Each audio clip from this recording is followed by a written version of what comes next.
မင်းအောင်လိုက်ရွေးကောက်ပွဲတော့မလုပ်ရသေးဘူးဘလို့ဖြစ်တာတော့မင်းကစိတ်ပျော်လွန်းတာကိုနော်စိတ်ထဲမှာကြည့်ပဲအစမပြေမှုတွေကို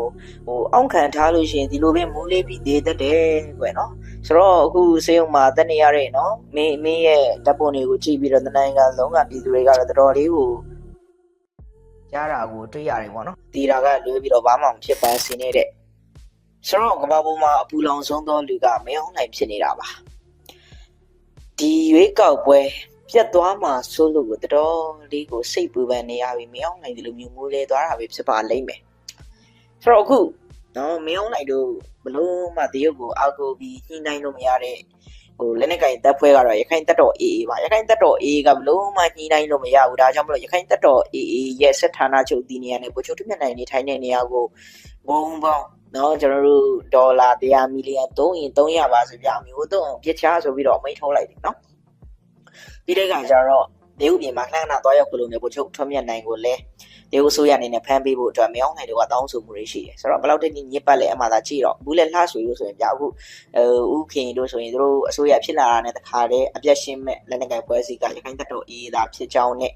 လုံးဝအလုပ်ပေးမှာမဟုတ်ကြောင်းเนาะကျွန်တော်တို့ပြောထားတွေ့ရတယ်ပေါ့နော်ဆိုတော့ဗိုလ်ချုပ်ထွန်းမြတ်နိုင်ကတော့ဘလို့ဖြစ်ပါတရုတ်ပါလာပြီဆိုရင်တော့အန်အနေနဲ့ရှိတယ်ပေါ့နော်တရုတ်ကဖမ်းဆီးမဲ့ပါညာဆိုတော့အနေရှိပါတယ်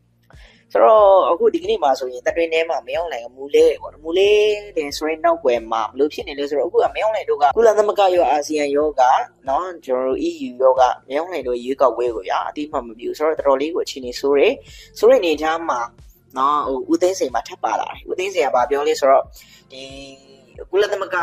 ထောက်ခံမှုမရှိတဲ့ရွေးကောက်ပွဲကအင်မတန်မှအနေများတယ်ဆိုပြီးတော့မြောင်းနိုင်တို့ကိုပြောတော့အဲ့တဲ့ရင်ကပြင်ပေါက်ချသွားတော့ဦးသိန်းစိန်ကိုခေါ်ယူစစ်ဆေးနော်ဆိုတော့ပြဿနာတွေကဒီလိုရှိတယ်ပေါ့နော်